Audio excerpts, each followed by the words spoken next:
Assalamu alaikum dear student. I hope you are all fine.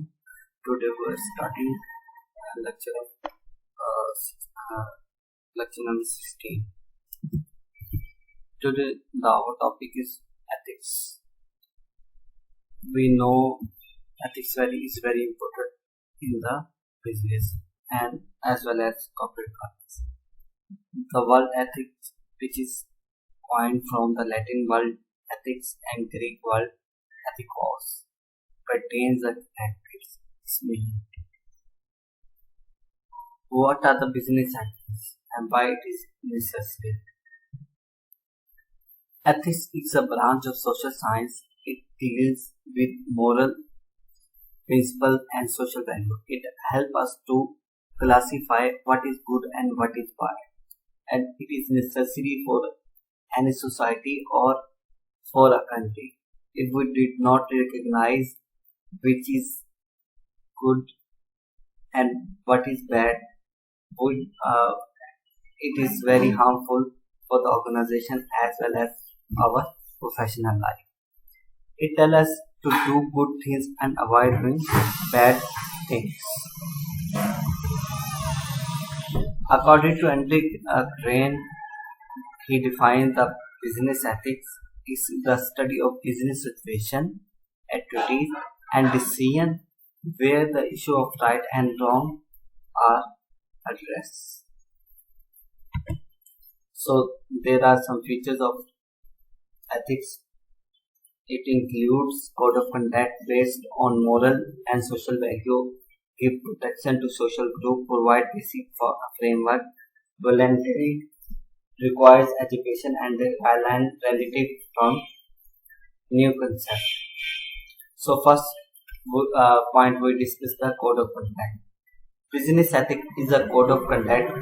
It tells us what to do and what not to do for the welfare of the society. All businessmen must follow this code of conduct.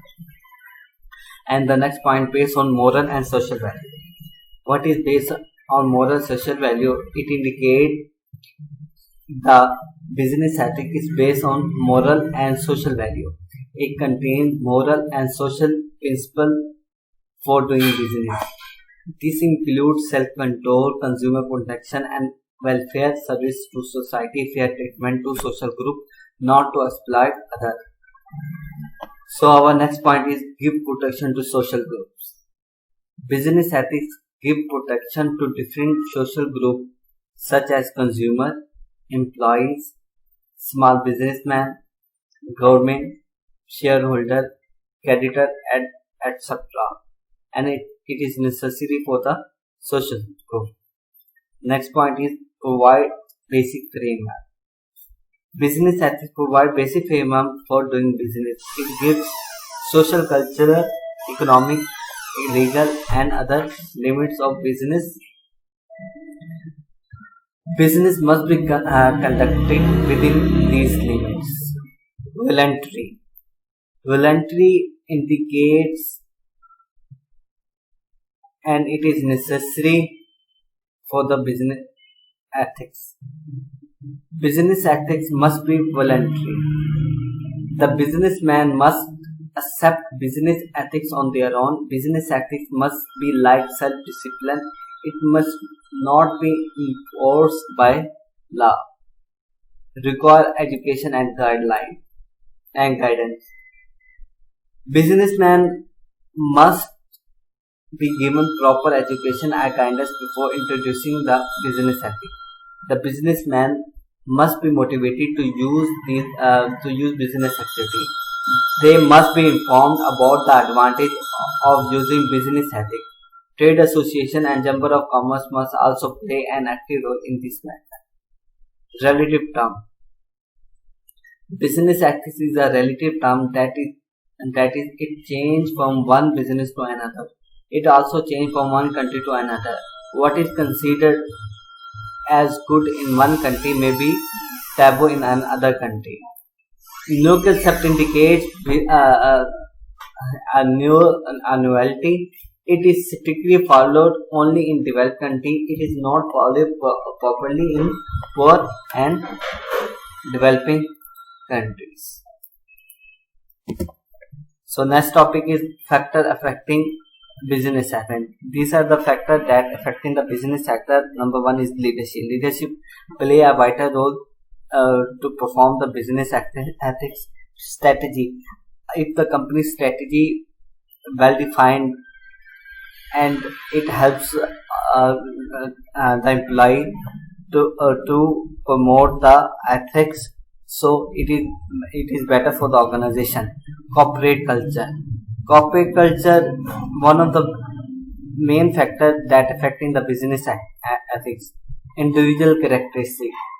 Individual characteristics also play a vital role that affect the business ethics. Sources of business ethics.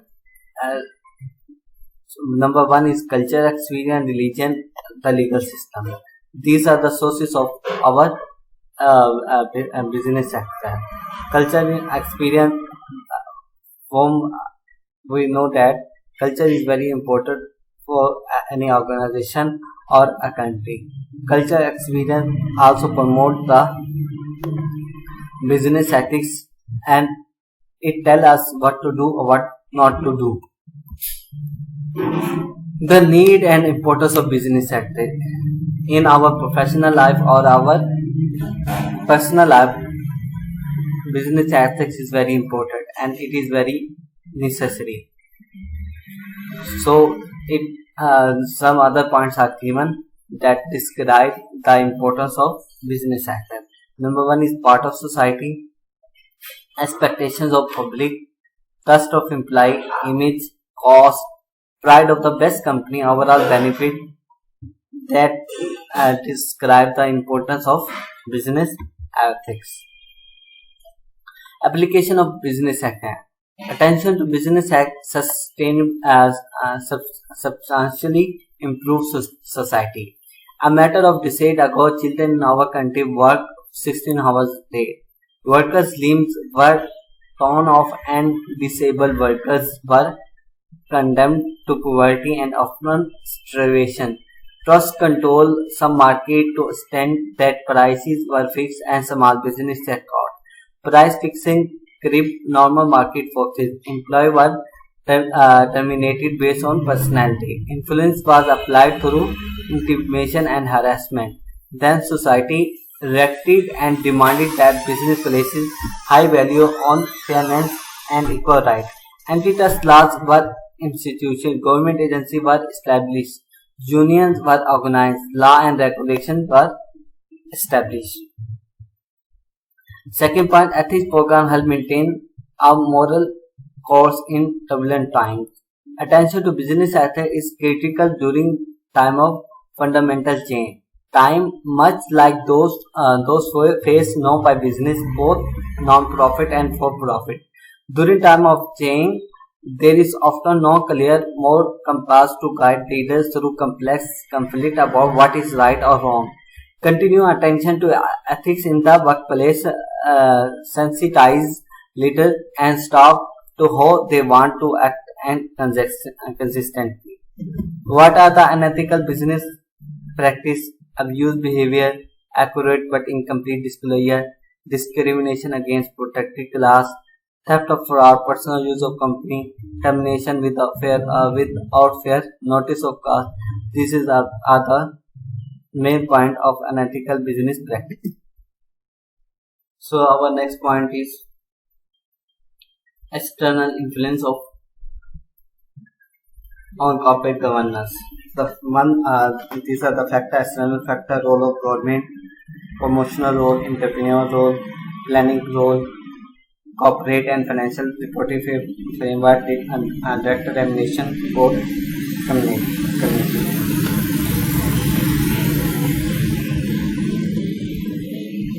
So first point, external factor. A company governance and its board performance are influenced by a number of external organizations and factors. This can be broadly divided into three segments: regulatory bodies, media, and pressure pool. Regulatory bodies include the government, various professional associations that have relevance to the company business, trade association to which company belongs. Media include newspaper, television, and radio, which shape of the opinion of the general society on issue relating to the company, while pressure group include consumer association, non-government bodies, and investor group. A company has to pay attention to all these factors, some compulsory and other voluntary like NGO and pressures group. Next point is the role of government. The government perhaps has the greatest of influence on how a company is run. There are four important roles that are played by the government in an economy, namely the regulatory role, promotional role, entrepreneurial role, and planning role. Each of these roles affects the company in some way or another and therefore deserve attention by the boards of directors. No strategy policy making at board level can remain oblivious of the government influence in these important segment of the economy, which provide both the resources and market of the company products and service. The regulatory role of government. A large part of the company of most country is regulated by the government. For example, government determines the condition under which person or company may enter certain lines of business as in gathering of charters, franchise license or special permission to carry out particular business or use public facility or resources. For example, no banking or non-banking financial institution can be set up without a license from SBP or SECP. Similarly, license is required for doing business in energy sector, health sector, etc.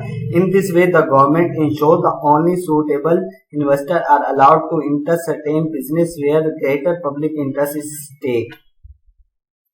Government controls, regulates, or assists in the conduct of business unit once they have been set up. It may put in place regulatory body like SECP, Competition Commission, APE, etc. to control matters like corporate affairs, financial reporting, payment of dividend, production process, and marketing policies. So next point is our self-regulation. Self-regulation describe that a lot of people would consider self-regulation as to idolize. However, this form offers a number of potential advantages in the area of corporate governance. For example, proximity. Self-regulation organization are by definition closer the body being regulated and therefore more able to understand the regulatory needs and tools. The most important point in the self-regulation is flexibility. Self-organization can be more flexible and understanding than government bodies and may therefore prove more effective. And the most important most important point is compliance. Experience in many Western countries have shown that self-regulatory bodies are able to extract a high level of compliance than government regulation. Collective interest also important part of self-regulation. Many self-regulatory organizations are confined to specific industry and are therefore able to harness the collective interest of their members through promoting compliance. Resources are also important part of self-regulation. Self-regulation, the regulatory body may have a better ability to secure needed resources for a more effective regulation. ICAP has more expertise in financial reporting than SECP. The next point is the promotional role. Promotion role of a government is particularly important in developed countries like Pakistan. This includes ensuring a business climate that is conducive to investment and growth. Considered as a whole, a government does far more in regards to existing business than in respect of controlling them. Investment by the government in infrastructure facility like roads, bridges, ports, airport, industrial estate, all help business carry out their activities more conveniently, efficiently, and profitability. The promotion role also include provision of various fiscal, monetary, and other incentives to various business units. Pakistan embassies in other countries invariably have a trade and business section that help the Pakistani business to get information for promoting their business. The next point is the entrepreneurial role of government. Government in developed countries often have to engage in setting up and running business units for various reasons. For example, some businesses are strategically important like energy, communication, etc. Some are too big to be started by private companies like refineries, railway, etc. Others are important for the economy but inherently unprofitable like railways. The planning role of the government. The government frames the various policies that relate to a company and its business. Public policy, economic policy, monetary policy, fiscal policy, industrial policy, and any more other policies. All these policies shape the environment in which company carries out by business. If a government carries out its planning function carefully, the economy and the companies operating therein thrive. If the government fails in its planning function, company and economy suffer. For example, during Musharraf era, no attention was paid to looming energy crisis. This led to the worst from electric power shortage that hit the country in 2009, adversely affecting business and general public throughout Pakistan. Similarly, a tight credit squeeze can harm the business just as much too liberal as a monetary policy.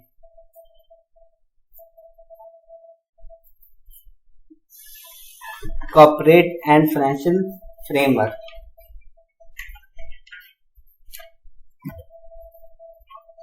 Director report to shareholder. It include corporate and financial framework. We are already discussed financial reporting. It includes the director of listed company shall include statement of the following effect in the director report perhaps under the section 236 of the Company Ordinance 1984. The financial statement prepared by the management of the listed company present fairly its state of affairs, the result of its operation, cash flow, and change equity. Proper books of account of the listed company have been maintained. Appropriate accounting policies have been consistently applied in preparation of financial statement, and accounting estimates are based on reasonable and prudent judgment.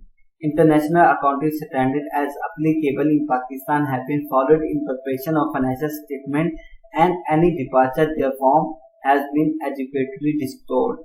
The system of internal control is sound in design and has been effectively implemented and monitored. There are no significant doubts upon listed company ability to continue as going as concerned. There has been no material departure from the best practice of corporate governance as stated the listing regulations. So this is the important point: corporate and financial reporting framework. Director remuneration. There should be a formal and transparent procedure for fixing the remuneration package of individual director. No director shall be involved in deciding his or her remuneration. The details of aggregate remuneration of executive and non-executive directors include salary, benefits, and performance-linked incentives should be disclosed in the annual account. Board committee. It's our last point. Board committee. The board committee in the board committee, board of directors should establish an audit committee consisting at least 3 members, all non-executive directors and an independent director. Then chairman of the board should be its chairman. The name of audit committee members should be disclosed in annual report. Either the company secretary or head internal audit should be a secretary of the audit committee. The audit committee should meet at least once in every quarter of financial year at the period to approve board of directors of interim results of listed company of period and after external audit. CFO represent a representative of internal audit and external auditor shall attend only the meeting of audit committee that consider the account and audit related agendas. However, audit committee shall meet the external auditor at least once a year without presence of CFO and the head of internal audit. So this is the important point that that I have discussed with you. I hope you are all understand this point. So take care and Allah Hafiz.